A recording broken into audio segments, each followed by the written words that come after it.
জানালেন আইনমন্ত্রী। আইনগত দিক বিবেচনায় সচিবালয়ে বৈঠক করলেন ৬ মন্ত্রী।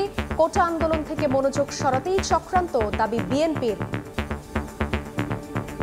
এই দলটাকে যদি নিষিদ্ধ করা হয় তাহলে আইন শৃঙ্খলা এবং দেশের রাজনীতিরও অনেক উন্নতি হবে। কোনো দলকে যখন নিষিদ্ধ করা হয় তখন সেটা নির্বাহী আদেশই হয়।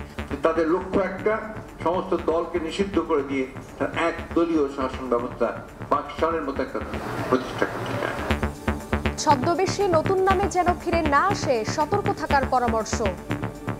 রাজনৈতিকভাবে মোকাবেলা করার তো একটা দিক আছে, আদর্শিকভাবে মোকাবেলা করার জন্য প্রস্তুত হতে হবে। পার্লামেন্টে আলোচনা করে একটি বিশেষ আইনের মাধ্যমে জামাত শিবির এবং তার মতাদর্শের লোকদের এবং তার মতাদর্শের যে আর্থিক সংগঠনগুলো আছে সেগুলোকে বাতিল করা হোক। দেখছিলেন প্রধান শিরোনাম। রাত 11টার সময় সঙ্গে আছি আমি জান্নাতুল সাদিয়া। এবার অন্যান্য শীর্ষ সংবাদ। শিক্ষার্থীদের আন্দোলনে এত সহিংসতা ও মৃত্যু খুবই দুঃখজনক, মন্তব্য হাইকোর্টের। শুনানিতে দুপক্ষের আইনজীবীর হট্টগোল। কোন আইনে ৬ সমন্বয়ক জীবিতে, প্রশ্ন আদালতের। সহিংসতায় নিহতদের স্মরণে দেশ জুড়ে একদিনের শোক। আহতদের সুস্থতা কামনায় প্রার্থনা। সামাজিক মাধ্যমে লাল ছবি ধারণ কর্মসূচি বৈষম্য বিরোধী ছাত্র আন্দোলনের। অবৈধ পথে রেমিটেন্স পাঠাতে প্রবাসীদের উস্কে দিচ্ছে একটি মহল। অপপ্রচার থেকে দূরে থাকার আহ্বান বাংলাদেশ দূতাবাসের। ইন্টারনেট চালু হওয়ায় প্রবাসী আয় বাড়ার আশা। শঙ্কা জাগাচ্ছে বিমানের বহরে থাকা বোয়িং উড়োজাহাজের যান্ত্রিক ত্রুটি। কপালে চিন্তার ভাঁজ মন্ত্রণালয়ের। রক্ষণাবেক্ষণে গুরুত্ব দেওয়ার তাগিদ বিশেষজ্ঞের।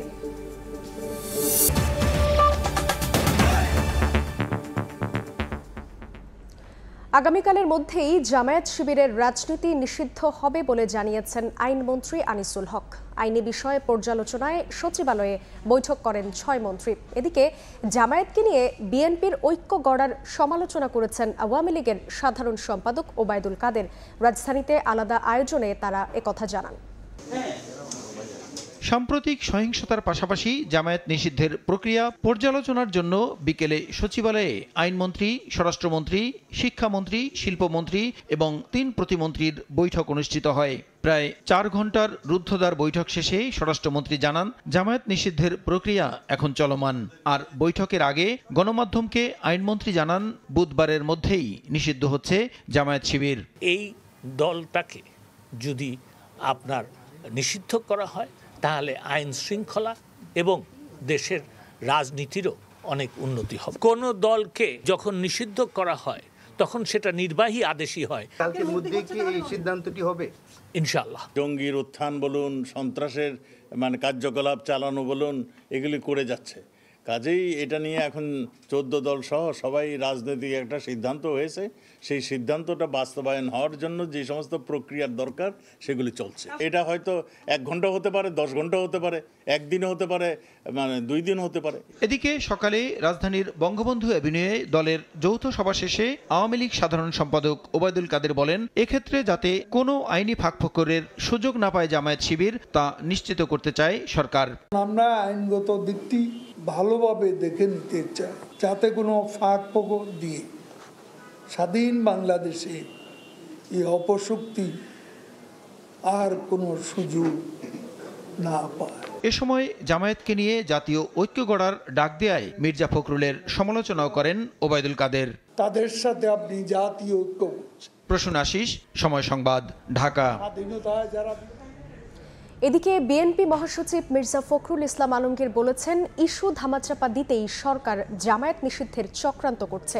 গুলশানের সংবাদ সম্মেলনে তিনি আরও বলেন, সমন্বয়কদের হেফাজতে রেখে ডিবি করছেন নাটক, আর নিহতদের পরিবারকে টাকা তুলে দিয়ে সরকার মশকরা করছে।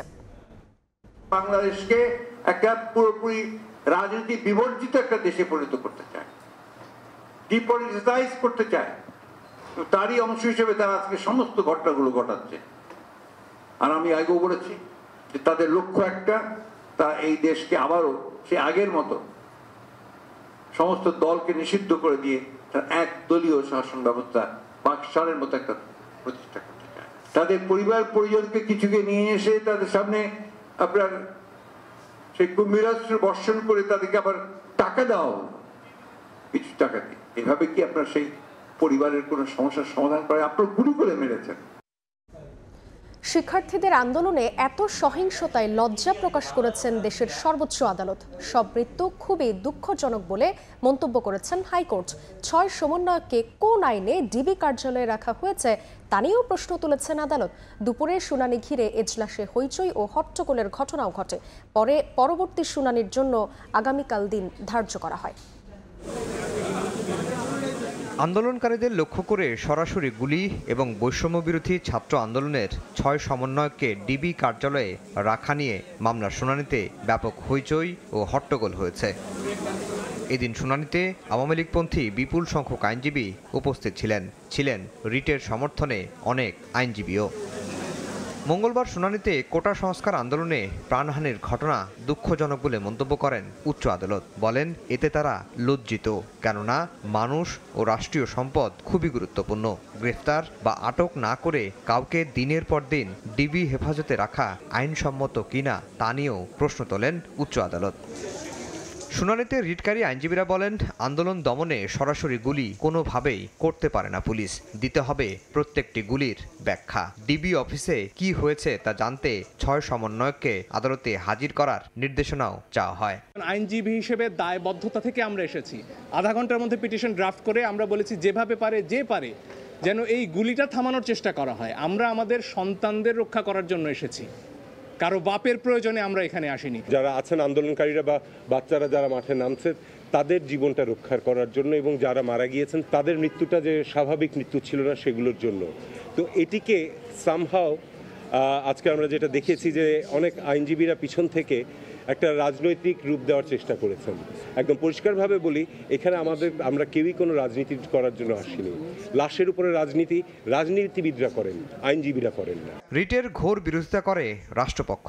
তারা বলছেন মিডিয়া কাভারেজ এবং রাজনৈতিক উদ্দেশ্যেই রিটটি করা হয়েছে। ছাদে খেলতে গিয়ে মাথায় গুলি লেগে 6 বছরের শিশু রিয়ার মৃত্যুর বিষয়ে ভারপ্রাপ্ত অ্যাটর্নি জেনারেল বলেন পাশের ছাদ থেকে তৃতীয় পক্ষের কারো গুলিতে মারা গেছেন বলে তিনি মনে করেন। যে বাচ্চা ছাদে ছিল, যে ছাদে গুলি হয়েছে তার থেকে উপরের ছাদের থেকে তাকে গুলি করা হয়েছে, এই কথা আমরা কোর্টকে বলেছি। যে কোনো একটা পার্টিকুলার একটা পরিস্থিতিতে দেশকে একটা অস্থিতিশীল করার জন্য এবং যাতে এই ধরনের ভ্যান্ডালিজম চলতে পারে, এইটাই ছিল এই পারপাস। বুধবার এ বিষয়ে ফের শুনানি হবে, এরপরই আদেশ দেবেন উচ্চ আদালত। আফজাল হোসেন, সময় সংবাদ, ঢাকা। কোটা সংস্কার আন্দোলনের সুষ্ঠু ও মানসম্মত তদন্ত নিশ্চিতে সরকারের গঠন করা বিচার বিভাগীয় তদন্ত কমিটির জন্য বিদেশি প্রযুক্তিগত সহায়তা নেওয়া হবে বলে জানালেন প্রধানমন্ত্রী শেখ হাসিনা। সকালে গণভবনে জার্মানির রাষ্ট্রদূত সৌজন্য সাক্ষাৎ করতে গেলে একথা বলেন তিনি। সৌজন্য সাক্ষাতের পর সাংবাদিকদের ব্রিফ করেন প্রধানমন্ত্রীর প্রেস সচিব। জানান বিচার বিভাগীয় তদন্ত কমিটির জন্য বিদেশি প্রযুক্তিগত সহায়তা নেওয়া হবে বলে জানিয়েছেন প্রধানমন্ত্রী, যাতে যথাযথ এবং উচ্চ মানসম্পন্ন তদন্ত নিশ্চিত করা যায়। তদন্তে সহায়তা করতে জাতিসংঘের আগ্রহের বিষয়টিকে স্বাগত জানিয়েছে বাংলাদেশ। ধর্মীয় উগ্রবাদীদের বিষয়ে জার্মানির কোনো সহানুভূতি নেই জানিয়ে রাষ্ট্রদূত আচিম ট্রস্টার প্রধানমন্ত্রীকে জানান বাংলাদেশের পাশে থাকবে জার্মানি।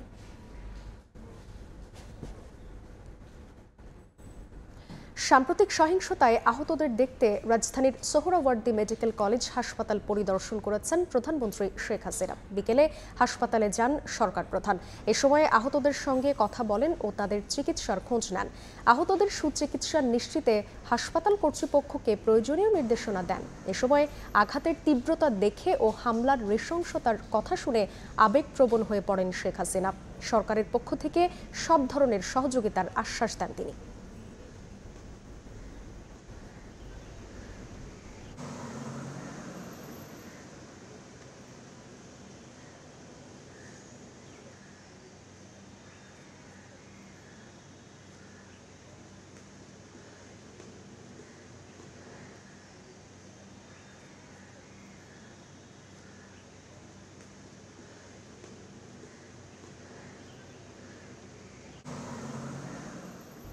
কোটা সংস্কার আন্দোলন ঘিরে সহিংসতায় নিহতদের স্মরণে সারা দেশে শোক দিবস পালিত হচ্ছে। সচিবালয়ে জাতীয় পতাকা অর্ধনমিত রাখা হয়েছে।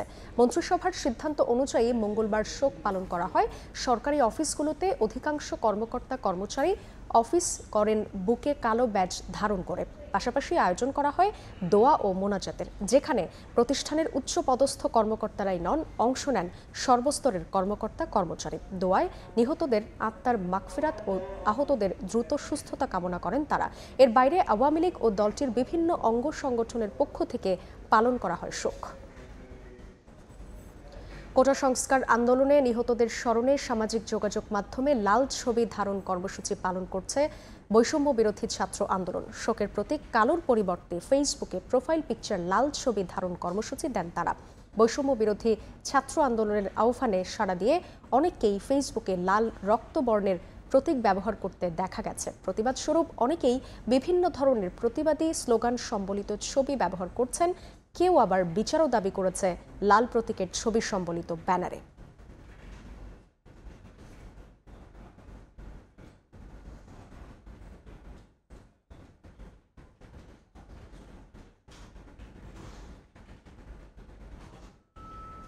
বুধ থেকে শনিবার সকাল 7টা থেকে রাত 8টা পর্যন্ত কারফিউ শিথিল করেছে স্বরাষ্ট্র মন্ত্রণালয়। এদিকে কাল থেকে দেশের সব সরকারি, বেসরকারি ও স্বায়ত্তশাসিত প্রতিষ্ঠান স্বাভাবিক সময়সূচি অনুযায়ী চলবে বলে এক বিজ্ঞপ্তিতে জানিয়েছে জনপ্রশাসন মন্ত্রণালয়। এতে বলা হয়, বুধবার থেকে স্বাভাবিক সময়সূচি অনুযায়ী চলবে অফিস, ব্যাংক ও আর্থিক প্রতিষ্ঠানও স্বাভাবিক সূচিতেই চলবে।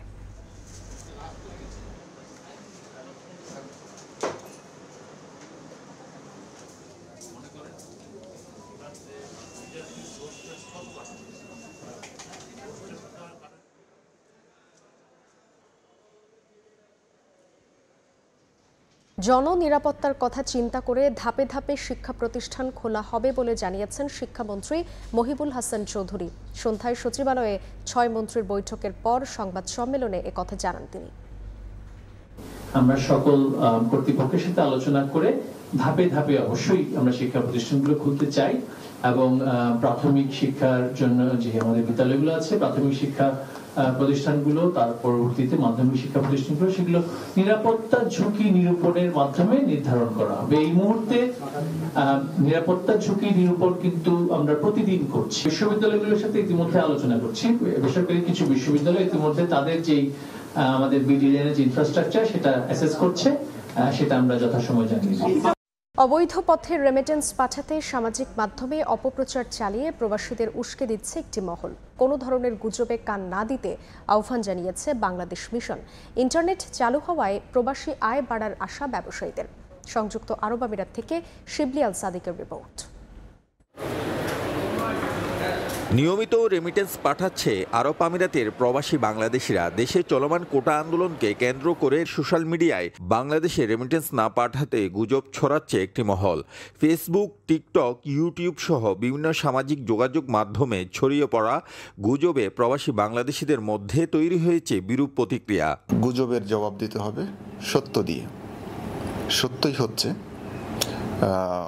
মিথ্যার বিপক্ষে সবচেয়ে বড় জবাব, এবং সেটি প্রবাসী বাংলাদেশিরা সবসময় দিয়েছে, এখনো দেবে। এদিকে শুধু রেমিটেন্স নিয়ে নয়, বাংলাদেশের এয়ারপোর্ট, ইমিগ্রেশন ও শুল্ক বিভাগ নিয়েও কিছু প্রবাসী সামাজিক মাধ্যমে গুজব ছড়াচ্ছে। এতে বিভ্রান্তির মধ্যে পড়েন অনেক প্রবাসী। আমি আমার টাকা সবসময় এক্সচেঞ্জের মাধ্যমে পাঠাই। আমি আমার প্রবাসী বাংলাদেশি সবাইকে আহ্বান করব রেমিটেন্স পাঠান। দেশের অর্থনৈতিক চাকাকে সচল রাখার জন্য রেমিটেন্স আমাদের অবশ্যই পাঠাতে হবে। আমাদের মাধ্যমে দেশের উন্নয়ন সাধিত হবে। প্রবাসী ব্যবসায়ীরা জানান, চলমান কোটা সংস্কার আন্দোলনে ইন্টারনেট বিচ্ছিন্ন থাকায় বৈধ পথে রেমিটেন্স পাঠাতে প্রতিবন্ধকতা দেখা দেয়। বাংলাদেশে পরিস্থিতি স্বাভাবিক হতে শুরু করায় আবারও রেমিটেন্সের গতি প্রবাহ বাড়বে বলে প্রত্যাশা প্রবাসীদের।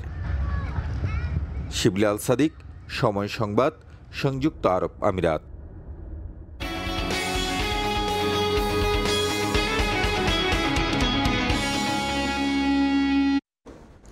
শঙ্কা জাগাচ্ছে বাংলাদেশ বিমানে থাকা বোয়িংয়ের উড়োজাহাজের যান্ত্রিক ত্রুটি। সম্প্রতি বেশ কয়েকটি ঘটনায় নড়ে চড়ে বসেছে মন্ত্রণালয়।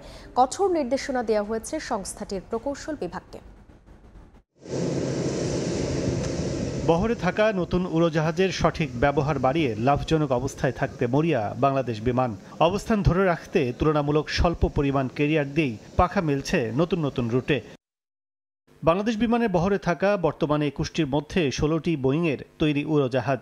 এর মধ্যে সম্প্রতি যান্ত্রিক ও টেকনিক্যাল ত্রুটির কারণে কয়েকটি ফ্লাইট বাতিল, তেলের ট্যাঙ্কিতে লিকেজ, উইন্ডশিল্ড ফেটে যাওয়া সহ নানা কারণে বাড়ছে যাত্রী অস্বস্তি। বিশেষজ্ঞরা বলছেন, নিয়মিত রক্ষণাবেক্ষণ এবং যন্ত্রাংশের কোয়ালিটি নিশ্চিতে সমন্বয় না থাকলে ঘটতে পারে বড় দুর্ঘটনা। একটা এয়ারলাইন্সের যে মেইনটেনেন্স সিস্টেম, এখানে কিন্তু 3টা প্রমিনেন্ট অর্গানাইজেশন কাজ করে। একটা হচ্ছে মেইনটেনেন্স যারা করে ডাইরেক্টলি, তাদের সাথে রয়ে গেছে কোয়ালিটি এনশিওর করার জন্য, তারা কিন্তু কোয়ালিটিটা এনশিওর করার জন্য একটা গ্রুপ রয়ে গেছে। আরেকটা অর্গানাইজেশন হচ্ছে ক্যাম, কন্টিনিউয়াস এয়ারওয়ার্দিনেস অর্গানাইজেশন। তো 3টা জায়গায় কিন্তু এখানে সবকিছু, এখানে ওদের ভিতরে কোনো কোঅর্ডিনেশন গ্যাপ আছে কিনা সেটাও দেখা দরকার আছে।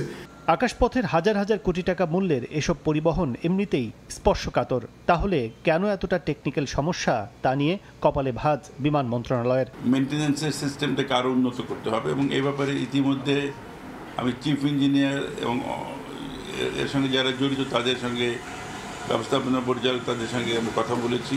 কিছু কিছু পার্টস বা কিছু কিছু সরঞ্জাম যেটা নিয়ে সমস্যা হচ্ছে, যেমন সিট নিয়ে আমি শুনেছি কিছু সমস্যা আছে, এগুলিকে বলেছি আগের থেকেই যেন আমরা প্রকিউর করে রাখি, যাতে প্রয়োজনের পরে প্রকিউরমেন্টে গেলে একটু দেরি হবে। তবে বাংলাদেশ বিমানের উড়োজাহাজ সংক্রান্ত জটিলতার পেছনে সংস্থাটির দীর্ঘ অভিজ্ঞ প্রকৌশলী টিমের দায়িত্বহীনতা নাকি পরিকল্পিত কোনো অসৎ মহলের ইন্ধন, তা খতিয়ে দেখার দাবি এভিয়েশন সংশ্লিষ্টদের। কাজল আব্দুল্লাহ, সময় সংবাদ, ঢাকা। শাফিন আহমেদের মৃত্যুর শোক না কাটতেই এলো সঙ্গীতের আরেক তারকার ঝরে পড়ার খবর।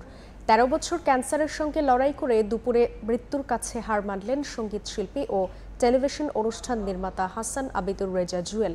সন্ধ্যায় গুলশান আজাদ মসজিদে জানাজা শেষে জুয়েলকে বনানী কবরস্থানে দাফন করা হয়। অন্যদিকে সঙ্গীত শিল্পী শাফিন আহমেদকেও বনানী কবরস্থানে দাফন করা হয়।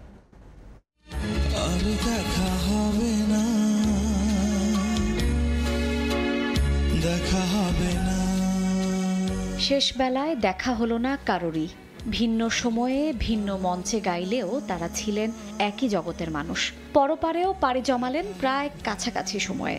বাংলা ব্যান্ডের জনপ্রিয় শিল্পী শাফিন আহমেদের মৃত্যু শোক না কাটতেই এলো আরেক তারকার ঝরে পড়ার খবর। দীর্ঘদিন ক্যান্সারের সঙ্গে লড়ে অবশেষে হার মানতে হলো আবিদুর রেজা জুয়েলকে। দুপুরে রাজধানীর একটি হাসপাতালে লাইফ সাপোর্টে থাকা অবস্থায় জগতের সব মায়ার মতো ত্যাগ করেছেন শেষ নিঃশ্বাস। তার গানের কথার মতো সে খবরও জানাজানি হলো বৃষ্টি ভেজা এক বিকেলে। স্বজনরা জানিয়েছেন, 2011 সাল থেকে ক্যান্সারের সঙ্গে লড়ছিলেন জুয়েল। চিকিৎসাও হয়েছে দেশ বিদেশের বিভিন্ন হাসপাতালে।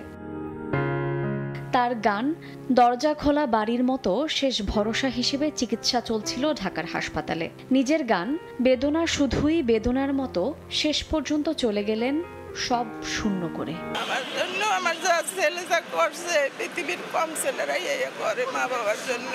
আমরা দোয়া করেন আমার ওর মায়ের আর আমার যেন আর এই কষ্ট সবার তৌফিক দেয় আল্লাহ। কারো যদি কোনো ওর প্রতি কোনো অভিমান থাকে, ক্ষোভ থাকে, সেটা তাকে ক্ষমা করে দেওয়ার জন্য।